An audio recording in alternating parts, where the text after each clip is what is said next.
At so ayan, hi guys! Welcome back sa channel natin at ito ay ituloy na natin itong si Hunter Dark Continent Expedition Chapter 2. Pero ayan bago tayo magsimula ay kung bago ka pa lang sa channel natin ay huwag mo kalimutang mag-subscribe at pakipindot na rin yung notification bell para ma-update ka every time na meron tayong bagong upload. So yan lang naman po at huwag na natin patagalin pa. Simulan na natin yan.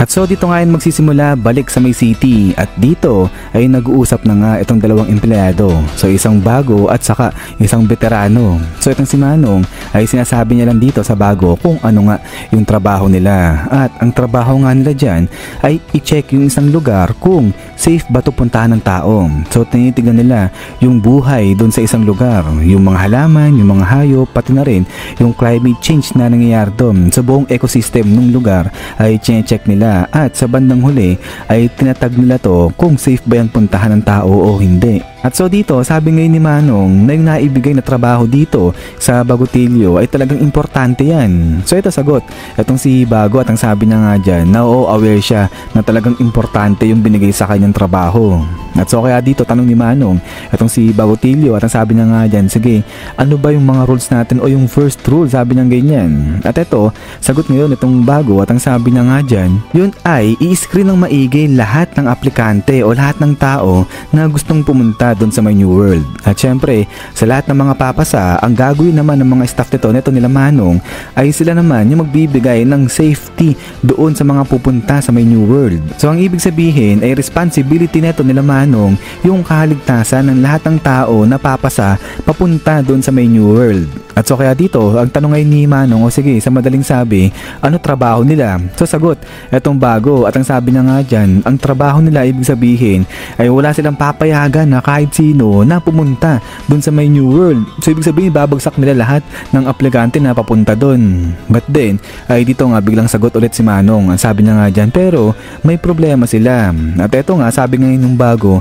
patungkol ba yan dun sa may Kakin? Sila ba yung problema? So eto sabi ni Manong, oo, problema yung Kakin kasi nga ginagawa nila yung lahat ng gusto nila. Kasi nga hindi sila kasali dun sa mga pumirma ng kasunduan na bawal pumunta dun sa may Dark Continent o sa may New World. Tapos itong Kakin, nanghihingi pa sila ng unlimited access o ng unlimited pass para dun. Pero ang pinakamalaking problema nga raw dyan kasi hindi naman sightseeing yung dahilan ng Kakin pagpunta dun na sa may Dark Continent, kundi para sakupin yung lugar na yun. So malupit, etong mga Kakin na to, binaypas na nga nila yung screening tapos gusto pa nilang manghingi ng unlimited pass tapos sasakupin pa nila etong Dark Continent. Pero tuloy ngayon dito ni Manong na yung gatekeeper pa naman nito ng New World o ng Dark Continent, ang pinakaayaw pa naman yan ay yung mga walang manners. At so kaya nga dito sa pagpapatuloy nila, ang sabi ni Manong na kapag nag-fail yung usapan dyan sa darating na summit ay talagang may hirapan na sila pigilan etong Kakin. So ito tanong itong Bagotilyo at ang sabi na nga dyan, paano kapag ganun nga yung nangyari? So ito si Manong sagot siya at ang sabi na nga dyan, yung Pandora's box na dapat hindi binubuksan ay mabubuksan ngayon, sabi niyang ganyan. At so ito sagot atong si Bago at sabi niya nga dyan, a figure of speech, sabi niyang ganyan. But then ay dito sagot ulit atong si Manong at ang sabi niya nga dyan, ganun ba? Yan din yung sinasabi ko nung bata-bata pa siya, sabi niyang ganyan. At nung hindi niya pa nakikita itong lugar na to, so referring siya dito sa papasukin na nga nila na laboratory na to. At then ay pagkatapos niyan is bam! So dito nagulat ngayon itong Bagotilyo sa mga nakikita niya dyan sa parang laboratory na nga na to. So parang mga kakaiba ng mga hugis dyan. So parang may mga tao, may kamay. Tapos ayun, parang ano to, nest na tinubuan ng kamay at saka ng paa. Tapos may mga baby na parang mga ugat-ugat, ganyan. At so pagkatapos niyan ay tuloy sa paglakad ngayon itong sila Manong. At eto tingin-tingin itong si Bago dyan nga sa mga nakikita niya sa loob. So kaya tanong ngayon siya, sabi niya nga dyan, teka lang, etong mga to, ano to? Sabi niya ganyan. So sagot itong si Manong, sabi niya nga dyan, ay ang mga yan, mga tao yan dati, sabi niya ganyan. At so dito dito nagpaliwanag na itong si Manong at ang sabi na nga dyan na dati ay may pinablish nga na libro na kung tawagin ay Journey into the New World at sinasabi yung author nga daw ng libro na yon ay parang baliw lang ganyan at sinasabi nga na fiction lang di totoo yung mga nakalagay sa libro na yon, pero ngayon yung very existence ng libro na yon ay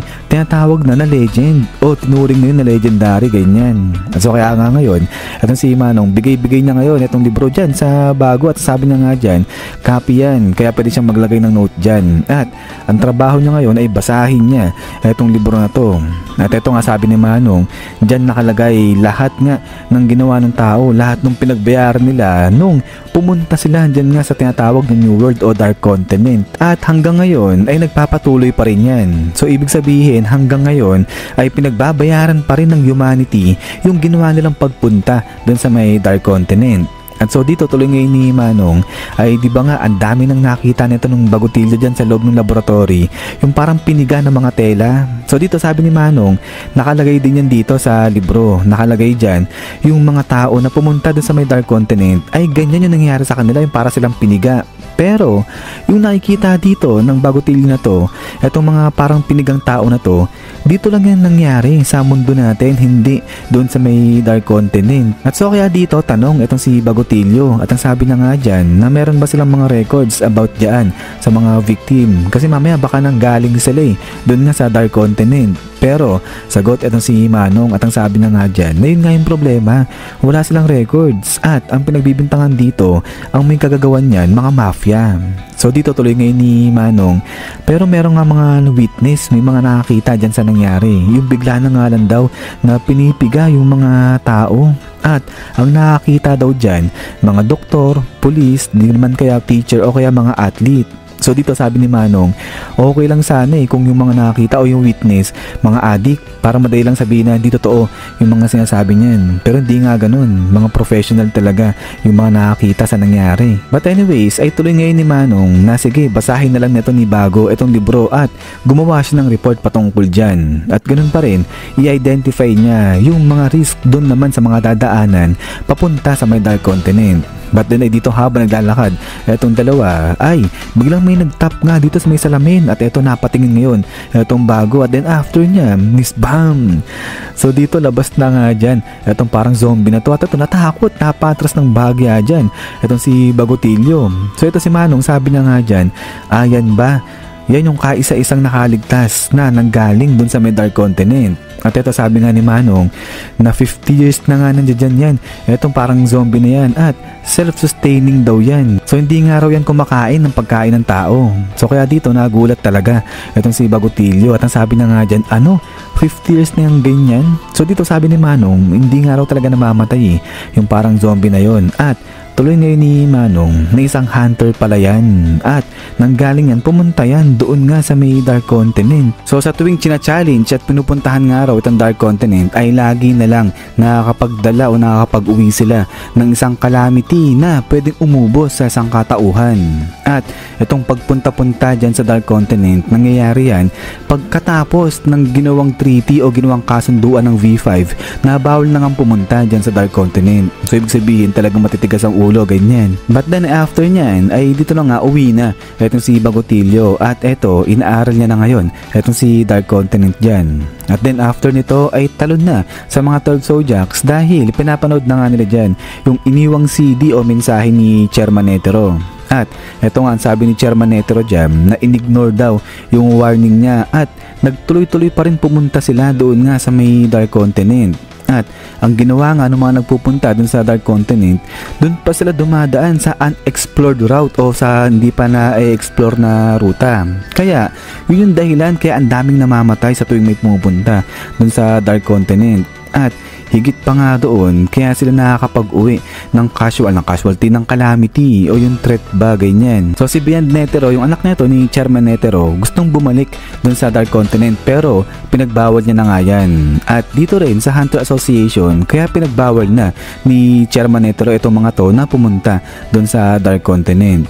At ngayon tuloy ni Chairman Netero, nung bata-bata pa siya, 2 beses siyang pumunta doon sa Dark Continent kasi nga may hinahanap siyang strength pero hindi niya doon natagpuan yung hinahanap niyang lakas kasi nga ang hinahanap na lakas nito ni Chairman Netero ay kinakailangan daw dapat merong siyang kalaban at dapat merong panalo. Pero doon sa Dark Continent wala, ang kalaban mo lang daw talaga doon ay yung nature, yung maras na nature na meron itong Dark Continent at wala raw panalo doon, sabi niyang ganyan. So ibig sabihin walang victorious, walang talunan pagdating dyan nga sa Dark Continent. So kaya naman itong lakas daw na hinahanap ni Beyond Netero nung anak niya na pwedeng tawagin na determination, yan daw talaga yung kailangan para magtuloy dyan nga sa pag-explore sa Dark Continent. At kaya nga masasabi niya na para mas hunter pa kung tutuusin itong anak niya si Beyond Netero kaysa sa kanya mismo. At so kaya dito ay sinabi na ni Chairman Netero sa mga 12 Zodiacs na gusto niya na i-explore ng mga to successfully itong Dark Continent bago pa dyan nga kay Beyond Netero. So gusto ni Chairman Netero maunahan ng mga to na ma-explore yung Dark Continent etong si Beyond Netero. At eto nga tuloy niya na gusto niya na i-overcome ng mga 12 Zodiacs na to o ng Hunter Association ba lahat ng risk, lahat ng obstacle meron dyan sa Dark Continent. Pero paalala ni Chairman Netero dito na hindi ito isang utos, kung hindi isang request lang kasi sadyang gusto niya lang na yung Hunter Association yung maging pioneer sa pag-explore dyan sa Dark Continent ng successful. At ang dagdag niya pa nga rito, isa itong high reward pero high risk din. Ayan yung kakaharapin ng Hunter Association ngayon. At so kaya dito ay paulit-ulit itong si Chairman Netero na sinasabi niya na hindi ito isang utos hanggang sa napagtantunan ng mga Zodiacs na isang utos nga itong sinasabi ni Chairman Netero, hindi yan basta-basta request lang. At so after niyan ay dito baling na ngayon itong si Maizai kay Mr. Beans at ang sabi niya nga dyan, Beans, siguro naman wala nang huling habilin ayon si Chairman Netero. So yan, ito si Beans, sagot siya, sabi niya nga dyan, wala na, yan na talaga yung huling. At so dito yung ibang mga Zodiacs ay usap sila. Sabi nga nila dyan, ang tindi nito ni Chairman Netero, akala mo buhay parang di siya patay ganyan. At so ayan, tanong si Jel ngayon, sabi niya, paano na ngayon yung gagawin nila? At so dito sagot na nga itong si Chidel at ang sabi niya ngayon dyan, since na ito ay isang utos kaya no choice sila kung hindi sumunod dyan. Pero dahil nga sa pinipilit ni Chairman Netero na hindi yan utos, kaya ang ibig sabihin itong trabaho na to ay para lang sa 12 Zodiacs. So sila lang yung gagawa ng trabaho na yan na pag-explore dyan sa Dark Continent. Pero ito nga, biglang taas ng kamay ngayon itong si Unggoy at ang sabi niya nga dyan, teka lang, kung ang pag-uusapan lang naman ay yung pagpunta dun sa Dark Continent ay okay siya dyan, gagawin niya yan. Pero kung pag-uusapan pa dyan ay yung paghahunt kay Beyond Netero ay ayaw niya na dyan, against na siya dyan, sabi niya ganyan. At so kaya dito tanong itong si Jidel, sabi niya nga dyan, sige ano yung rason nito ni Unggoy, bakit ayaw niyang i-hunt si Beyond Netero? So dito sabi nga ni Unggoy ay bakit kasi hindi nila makipag-cooperate itong si Jidel dyan kay Beyond Netero, since napares lang naman sila ng goal at yun nga ay yung i-explore lang naman yung Dark Continent. So mas okay nga daw yun na yung lahat ng involved sa pag-explore dyan sa Dark Continent ay magtulungan na nga lang daw. So kaya dito sagot itong si Kanzai at ang sabi niya nga dyan na siya ganun din yung naiisip na bakit pa nila i-hunt itong si Beyond Netero, bakit nila hahadlangin yung mga yan kung same goal lang naman sila. So siguro kung nakikipag-compete nga raw sila dyan sa Kakin ay okay lang gawin yun, patas lang yan. So kaya nga dito sagot itong si Jel at ang sabi niya nga dyan na ganun ba, yung anak nga ni Chairman Netero si Beyond ay parang decades ago nagpe-prepare na yan para nga sa pagpunta dun sa may Dark Continent. So ngayon ang tanong, meron ba sa kanila dito sa mga 12 Zodiacs na katulad mag-isip ni Beyond Netero, yung kumbaga nagpe-prepare na rin matagal na para sa pagpunta dun sa Dark Continent? At so dito ang sabi nga nila, may isang tao lang sila na naisip na nag-iisip nga ng ganyang bagay at yun nga ay walang iba kundi etong si Jing. So bigla nilang naisip na etong si Jing matagal ng panahon na naghahanda para sa pagpunta dun sa may Dark Continent. At so dito tuloy ngayon ni Jel na kung si Jing sasama sa kanila pagpunta dun sa Dark Continent ay sasama siya, sige kahit na ayaw niya pa. Pero since nawala na nga si Jing, nag-resign na, at saka kahit daw siguro nandiyan dyan si Jing, ay ipipilit ni Jing na siya mag-isa yung magsosolo pagpunta dun. Pero eto nga, ang tuloy ngayon ni Jel, hindi na yung sa pagiging fair yung pinag-uusapan dito. Kasi nga, etong si Beyond Netero, matagal nang nauna sa kanila. So nauna in a sense na etong si Beyond Netero nga kasi, matagal na siyang nauna sa pagpe-prepare sa pagpunta dun sa Dark Continent. Unlike sa mga Zodiacs na nga na to, na ngayon pa lang sila naghahanda sa pagpunta dun kung di pa sila nautusan. At so kaya dito sagot etong si Botobay, at ang sabi niya nga dyan na kaya yung paghahunt kay Beyond Netero ay dapat talaga ituloy yan. Kasi nga lahat naman sila dito sa mga Zodiacs nagkakasundo sila na sumunod sa pinag-uutos ni Chairman Netero. So yung mga sinasabi ni Kansai at saka nga ni Unggoy, mga ano lang yun, pure sentimental ganyan. At so dito sagot etong si Maizai, at ang sabi niya nga dito na dapat i-check muna nila kung tama ba o mali yung special mission na binibigay sa kanila ng V5. So regarding nga yan sa paghahunt dito kay Beyond Netero.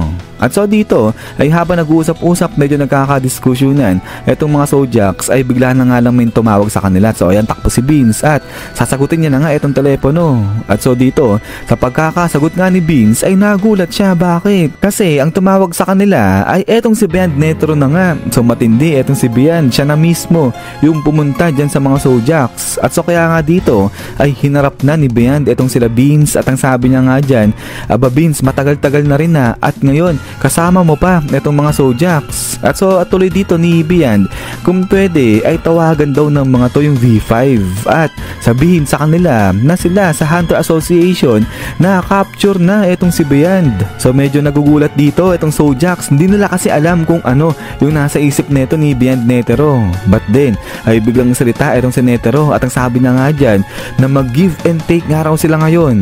At so after nyan ay balik dito, talon na ulit sa bagutilyo na nga na to, at inaaral niya na nga itong patungkol sa Dark Continent. At dito nakita niya yung 5 calamity. At ito nga yan, yung Brion, yung Ai, itong Snake Hellbell, at pati na rin itong mga Pop. At ang huli sa lahat ay ito na ngang Zobe. So dito talagang pinapawis itong si Bagutilyo, at ang sabi niya nga dyan, itong lugar na Dark Continent, yan yung lugar na dapat hindi na balikan pa ng humanity. At so pagkatapos niyan, is yan guys, so hanggang dito lang itong chapter na to. At so ayan, itutuloy-tuloy nga natin to hanggang sa makita natin yung ending na hinanda ni Togashi. At so ilan naman guys, ay maraming salamat sa panonood dito kay Hunter natin. So eto na yung favorite na intro natin ni Hunter.